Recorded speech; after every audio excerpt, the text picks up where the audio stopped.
JT Shaver here with New Layer, and today we'll be taking a look at a dark horse of an LED light in the bicolor COB race.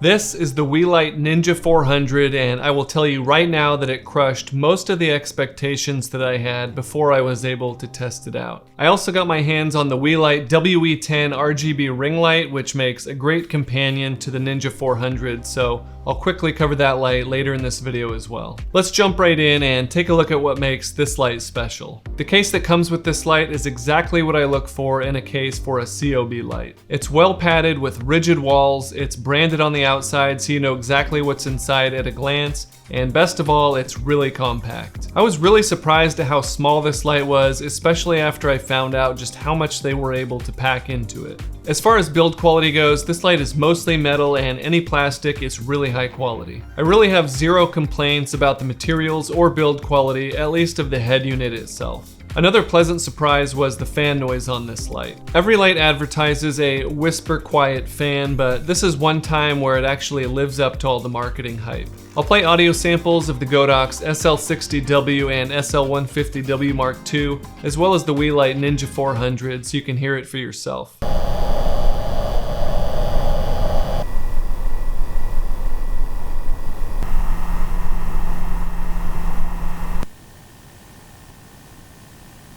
So as you can hear, it outperforms even the Godox SL150W Mark II, and that light has what I would consider a very quiet fan. Another great thing about the Ninja 400 is the massive color temperature range of 2500 Kelvin all the way to 8500 Kelvin. I measured the color temperature at the minimum and maximum settings and got 2400 Kelvin on the tungsten end and 8101 Kelvin on the other end. So it's very close to the advertised specs on the tungsten end, and it's relatively accurate on the other end. In the more commonly used range of 3200 to 5600 Kelvin, I typically got measurements within 200 Kelvin of what it said on the screen. That's right on par with other quality color adjustable LED lights. Like with all lights, if you add diffusion or even the stock reflector or change the brightness, the color temperature is going to change, so I always recommend setting your white balance manually no matter what. I measured this light from 1 meter using the bare bulb with my Sekonic C-800 and got the following results. For the brightness, I got 2780 lux at the minimum color temperature and 4160 lux at the maximum color temperature. That's the equivalent of f4.5 at 1/50th of a second shutter speed and ISO 100 on the tungsten end, and f5.6 on the other end. So there is about a 2/3 stop difference between the minimum and maximum color temperature, but if you stay closer to the middle of the range, it's more like 1/3 of a stop. That also makes this light anywhere from 1/3 of a stop to a full stop brighter than something like the Godox SL60W, which is really good for a 150 watt bicolor light. At the minimum color temperature, I got a CRI and TLCI of 95.9 and 96. The R9, R13, and R15 values, which are important for skin tones, are all in the good to great range. For the TM30, I got an RF of 93 and an RG of 98. The graph shows a slight magenta tint, which matches up with the color correction number I got of 0.8 green, meaning you would need a green gel to bring the tint back to neutral. Again, any reflector or diffusion you use will also change the tint, so to me, a color correction number of 0.8 green is no big deal. With the light set to 3200 Kelvin, I got an SSI of 78 versus the tungsten standard. This is a little lower than some lights, but most lights don't have the extended color temperature range that this one has, so there's a slight trade-off there. At the maximum color temperature, I got a CRI and TLCI of 94.5 and 95. The R13 and R15 values are great, and the R9 value of 83.9 is a little lower than I like to see ideally, but that's mostly because we're looking at this light at over 8000 Kelvin instead of something like 5600 Kelvin. For the TM30, I got an RF of 90 and RG of 99, and the graph shows a more significant magenta shift at this end of the color temperature range. The color correction number is 2.5 green, so you may need to use something like a full power magenta gel if you want to match this light closely with other lights in your scene.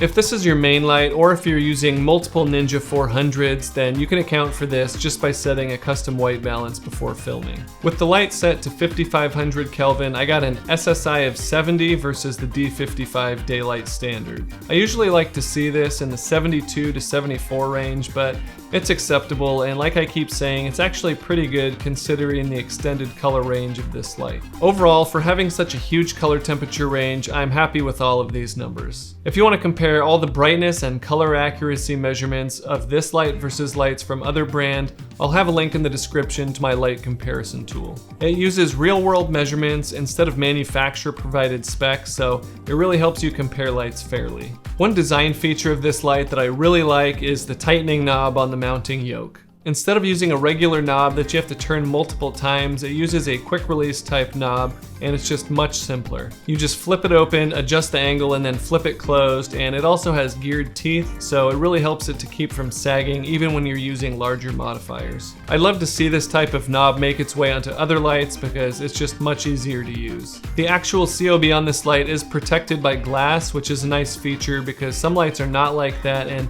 I've seen bugs fly into the COB on some lights and create burn marks, which if that keeps happening, it'll essentially ruin the light over time, so it keeps it protected. As far as controlling this light goes, that's where the Ninja 400 stands out with some more professional features. The controller is separate from the head, and it has a nice hanging strap with a quick release buckle, so that makes it really secure but easy to get on and take off quickly. It's also smaller and lighter weight than something like the Godox VL and UL controllers, but it's still built really well. The screen on the controller is relatively big and all the controls are self-explanatory. I hate when I have a light where I have to actually go into the manual to figure out how something works. Like other professional grade lights, the back of the controller also has a slot for natively supporting V-mount batteries. The one thing I did notice when using batteries with this light is that you will be limited to 85% of the total power, so keep that in mind. You can also control this light using the Weeylite mobile app, and you can use grouping and channels, and it even has some presets.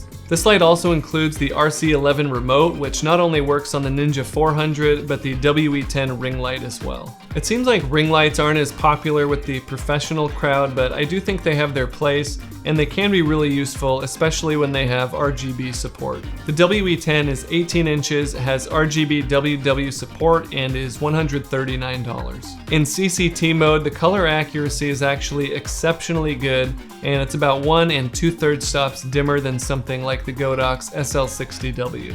At 18 inches, it is a bigger and softer light source compared to a COB light, so once you take into account the fact that you have to add a softbox to a COB, it's much closer in brightness in a practical sense. Ring lights are typically used for portraits or for shadowless fill, but since this one has RGB support and special effects, it's good as a background or accent light and is a really good companion to the Ninja 400. With these two lights, you can create a ton of different looks for talking head videos, product shots, and more. And since it comes with mounts for cameras, phones, and tablets, you can stick it on a stand and pull it out whenever you need to post something for social media. Lately, I've been using it in a horizontal orientation and shooting straight down through the ring for product flat lays and things like that. Back to the Ninja 400, this light also supports DMX via RJ45 connectors, and that's something usually reserved for much more expensive lights. With everything I've mentioned about this light, it almost seems too good to be true, and it comes close, but there are two main things that I wish were different about this light. The first thing is more minor, but I wish the AC adapter and the controller were integrated into a single unit. Either that, or I wish it had a Velcro V-mount adapter that you can use to connect the AC adapter to the back of the controller,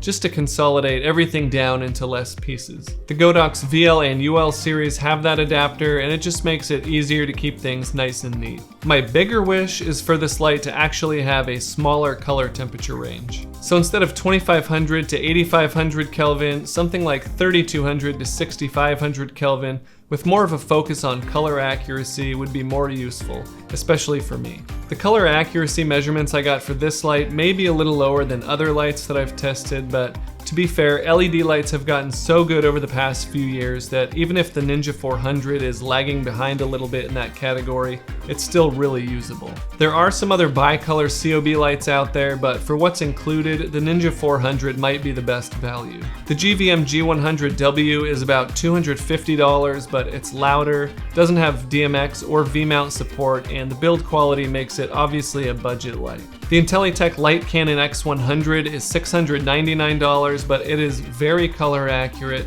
robust, and it's brighter because it has a built-in focusing Fresnel, which also doubles as a Bowens mount. I did full reviews on both of those lights too, so I'll leave links in the description so you can check those out after this. The feature set of the Ninja 400 falls somewhere in between, and as I record this video, the price is only $349, which I think is a fantastic value. Overall, I'm kind of blown away with the features and quality they were able to pack into a light this small at this price. So what do you think? Is there a clear winner in the bicolor COB category, or is there something else about this light that you would change? Leave a comment and let me know, because I reply to every single one. I do gear reviews and tutorials every week, so make sure you hit subscribe and also follow me on social media, because I post a lot of things there that don't quite make it to YouTube. I'll have links to the Ninja 400 and all the other lights that I mentioned in this video in the description, and they are affiliate links, but it doesn't cost you anything extra, and it really helps me create more videos like this. That's it for now, guys. Thanks for watching, and I'll see you next time.